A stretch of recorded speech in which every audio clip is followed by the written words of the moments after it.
Dentición temporal. El estudio de la oclusión y su evolución debe comenzar con la dentición temporal. Durante este periodo de desarrollo del complejo orofacial, la actividad motora oral refleja el aprendizaje que proporciona la aparición de los dientes. Las funciones orales humanas adquiridas o modificadas durante la progresión natural desde el nacimiento, durante la infancia y finalmente en la edad adulta se deben en parte al desarrollo de la oclusión, tanto en la dentición temporal como en la definitiva. A continuación tenemos la tabla de erupción de los dientes temporales. Tenemos la arcada superior y la arcada inferior, respectivamente con qué diente, ya sea incisivos, caninos o molares, y el tiempo de emergencia en meses. El periodo de erupción o emergencia del diente se debe en gran parte a la herencia y en menor medida a los factores ambientales. El desarrollo y la erupción de la dentición temporal son bastante independientes de la maduración general del niño. Relaciones de contacto. Las relaciones de contacto de los dientes varían según el grado de bruxismo que presenta el niño. En el momento de la erupción de los dientes, intervienen un gran número de factores que determinan el establecimiento de las relaciones de contacto. Estos factores influyen en la posición del germen dental, la presencia de dientes permanentes, el desarrollo de los cóndilos, las inclinaciones cuspidias y las influencias neuromusculares. Generalmente se presta poca atención a las relaciones cúspide-fosa y a las articulaciones temporomandibulares, y solo se realizan observaciones de diente a diente, como la coincidencia de la cúspide mesiovestibular del primer molar maxilar con la fosa central del primer molar mandibular temporal. Características de la oclusión temporal. Las caras mesiales de los incisivos centrales maxilares y mandibulares están alineadas entre sí en la línea media. El incisivo central maxilar ocluye con el incisivo central mandibular y con el tercio medio del incisivo lateral mandibular. El incisivo central mandibular contacta con la cara lingual del incisivo central maxilar por encima de la línea incisal. El incisivo lateral maxilar ocluye con los tercios distales del incisivo lateral mandibular y con la parte mesial de la cúspide del canino mandibular. El canino maxilar ocluye con la porción distal de la cúspide del canino mandibular y con el tercio mesial del primer molar mandibular. La porción que queda por mesial a la punta de la cúspide mesiovestibular. El primer molar maxilar ocluye con los dos tercios distales del primer molar mandibular y con la porción mesial del segundo molar mandibular, representada por la cresta marginal distal y la fosa triangular mesial.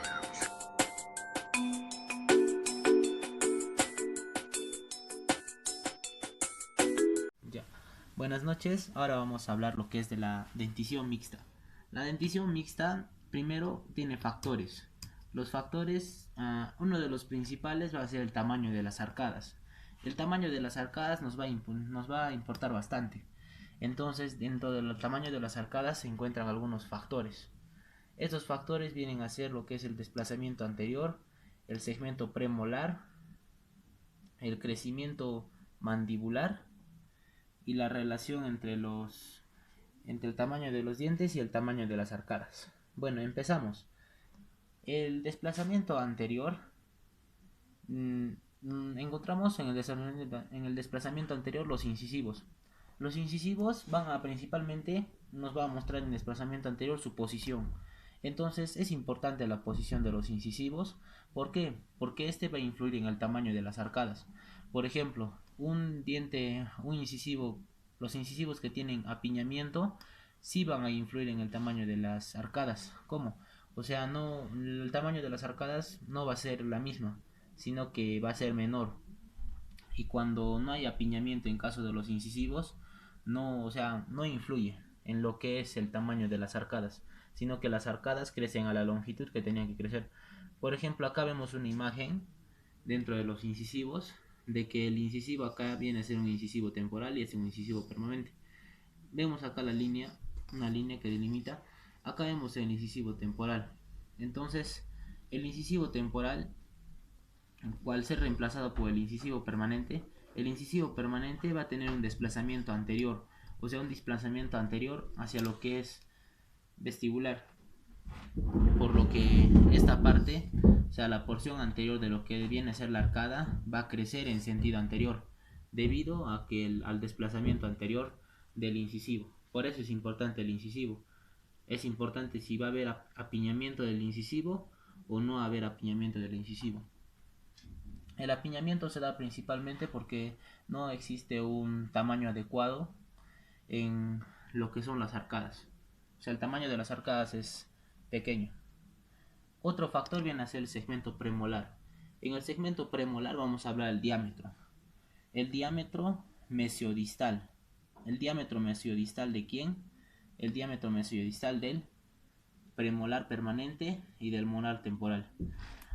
El diámetro mesiodistal, aunque parezca increíble, el molar temporal, el primer molar temporal y el segundo molar temporal vienen a ser mayor en diámetro a lo que son los premolares permanentes, el primero y el segundo. Como sabemos, los premolares permanentes van a ser los que reemplazan a los molares temporales, pero el molar temporal en diámetro mesiodistal viene a ser mayor al premolar permanente, por lo que esto puede causar lo que son las maloclusiones. Acá vemos una imagen en donde los molares, estos vienen a ser los molares temporales, y como vemos abarcan un espacio, una longitud mayor, en sentido mesiodistal, pero ya también acá vemos a los premolares permanentes. Entonces los premolares permanentes, para su erupción, como vemos acá, el espacio que dejan viene a ser menor, o sea, en sentido mesiodistal su diámetro es menor en comparación a los molares temporales. Otro factor viene a ser el crecimiento mandibular. El crecimiento mandibular, en el crecimiento mandibular vamos a hablar de dos factores, del perímetro y la dirección posterior. En el perímetro, como sabemos, la mandíbula viene a ser a partir del primer molar hacia adelante viene a tener una forma triangular en caso de la arcada, y en el superior viene a ser en el maxilar superior su arcada viene a ser de forma ovalada. Este va a ser un factor importante porque los dos vienen a ser diferentes. Acá vemos imágenes lo que son del perímetro. Este círculo rojo viene a ser el perímetro, es llamado el perímetro mandibular y maxilar también. El perímetro se da desde la cara mesial del primer molar, o sea, desde la cara mesial del primer molar hasta la cara mesial del primer molar, ya también homólogo, por así decirlo. Este viene a ser el perímetro, y hay una principal característica de que en el perímetro en el perímetro de las arcadas temporales va a ser mayor al perímetro de las arcadas permanentes. Va a ser mayor en cuanto, en 1 milímetro. O sea, 1 milímetro va a ser mayor el perímetro de la arcada temporal, 1 milímetro mayor a la arcada permanente. Otro factor viene a ser la relación entre los dientes entre el tamaño de los dientes y el tamaño de las arcadas. Por ejemplo, el tamaño del diente y el tamaño de la arcada viene a presentar, o sea, cuando no hay una relación entre el tamaño de los dientes y el tamaño de las arcadas, puede haber dos cosas. Uno, una protrusión, y otro es el apiñamiento. El apiñamiento ya sea principalmente de los incisivos. Entonces, como hay apiñamiento, esto va a hacer de que exista un menor espacio en la arcada. O sea, la arcada no crezca en toda su longitud, por así decirlo. Acá vemos, por ejemplo, una imagen del apiñamiento dental y acá de la protrusión.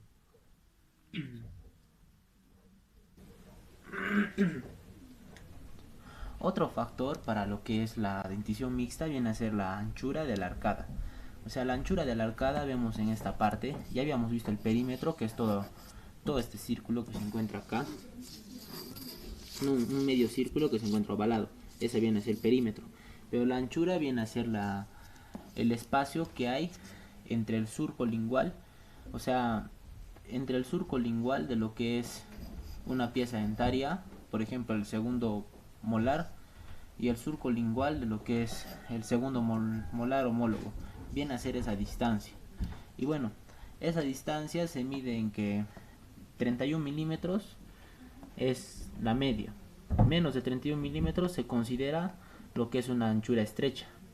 Y más de 31 milímetros se considera normal. Acá vamos a hablar lo que es el perímetro. Ya habíamos dicho que el perímetro, en caso de los dientes temporales, viene a medirse desde lo que es el primer molar, desde la cara mesial del primer molar. Pero en caso de los dientes permanentes se mide desde la cara mesial del segundo molar. La cara mesial del segundo molar. En caso de que sea mayor, es cuando no hay apiñamiento. O sea, cuando no hay apiñamiento, el perímetro viene a ser mayor. Pero cuando hay apiñamiento, el perímetro viene a ser menor. O sea, se vuelve menor. Debido a que también, o sea, en la formación o el crecimiento de lo que viene a ser la arcada, disminuye debido al apiñamiento. El tamaño de los dientes. El tamaño de los dientes también viene a ser como otro punto a tratar dentro de lo que es la dentición mixta. Vamos a hablar principalmente de los dientes temporales permanentes y de los dientes posteriores, no, dientes temporales permanentes y dientes permanentes posteriores. Bueno, en los dientes temporales posteriores vamos a hablar de lo que es el diámetro mesiodistal. Sabemos que hay un mayor diámetro mesiodistal, como acá vemos en los dientes temporales posteriores, y hay un menor diámetro mesiodistal en caso de los dientes permanentes posteriores. O sea, el espacio es mayor en lo que viene a ser los dientes temporales y el espacio es menor en lo que viene a ser los dientes permanentes. Existe lo que es un espacio de 42 milímetros en caso de lo que viene a ser el perímetro. El perímetro en general, en global, viene a ser 42 milímetros en caso de los dientes temporales, pero en caso de los dientes permanentes este diámetro disminuye debido a que el diámetro mesiodistal disminuye en un 42,2 milímetros.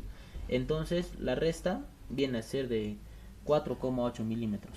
Este 4,8 milímetros que podemos ver incluso acá, que se divide en lo que viene a ser perímetro, viene a considerarse espacio libre.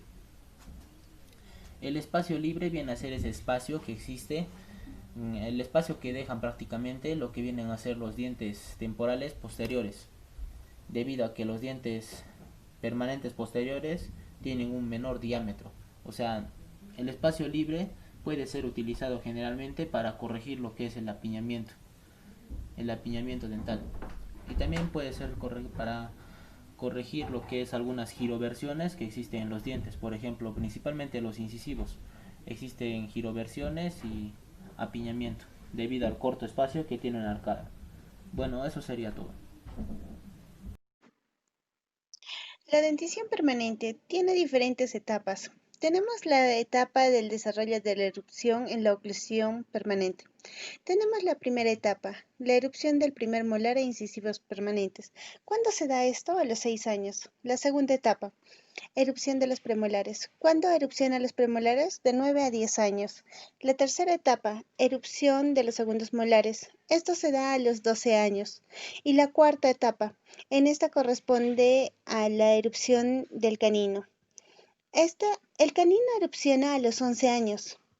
Debería de estar en el tercer lugar, pero por todos los cuadros clínicos que nos da el canino, que no tiene espacio, erupciona tardíamente, una zona de variabilidad inestable, es por eso que se les da como su última etapa. Como dice en la diapositiva, tanto en la formación de la dentición temporaria como en la formación de la dentición permanente existe una secuencia. Primero los dientes anteroinferiores y luego los anteros superiores, en caso de los incisivos. Segundo, paso sería la conformación de las curvas, alineación tridimensional.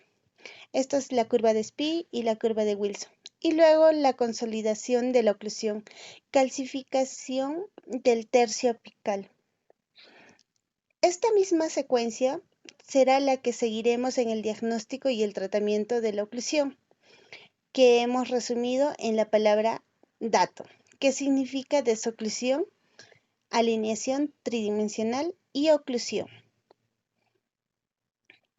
Hemos llegado a lo que conocemos como una oclusión adulta y en ella solo encontraremos como recuerdo de la dentición mixta las facetas adaptativas, huellas o cicatrices en el esmalte de aquella oclusión balanceada bilateral. En esto tenemos también a los movimientos dentarios, ¿no?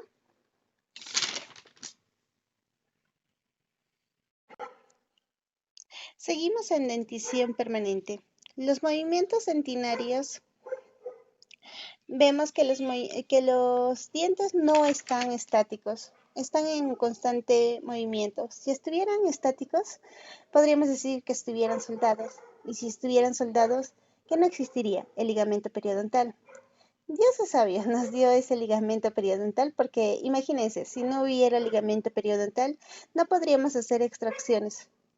Muy bien, los movimientos dentarios. Los dientes desde su formación nunca están estáticos, tienen pequeños movimientos que no pueden ser detectados por los individuos. Estos movimientos, estos movimientos son normales desde que erupcionan hasta que el individuo muere.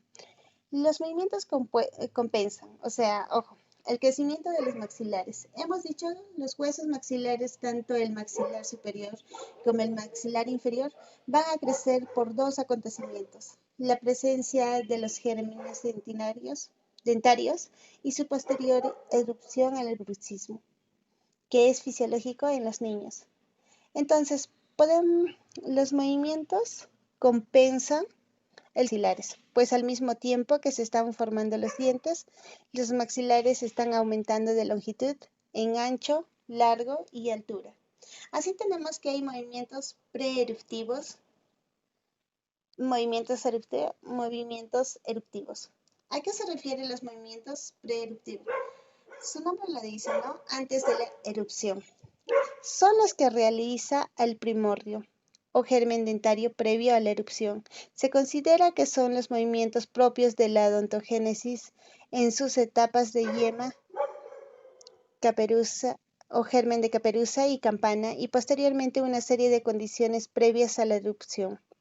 Movimientos eruptivos son los que mueven al germen dentario, siguiendo el eje axial de los dientes, apareciendo en la cavidad bucal y terminando en el momento en que estos hacen contacto funcional con sus antagonistas.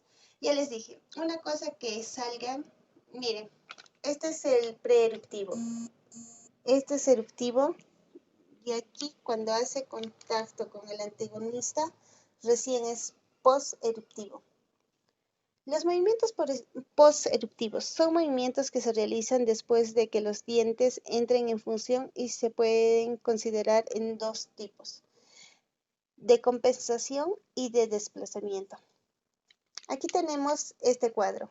Por ejemplo, de compensación, ¿qué quiere decir? Aquí perdió el primer molar permanente y ¿qué hace la pieza? Este premolar se ha distalizado, este se ha mesializado. Miren cómo este molar, por el espacio que hay acá, se ha mesializado, se ha inclinado, la cúspide se está metiéndose aquí. ¿Qué estamos perdiendo? Puntos de contacto. Entonces, este sería el de compensación y este de desplazamiento.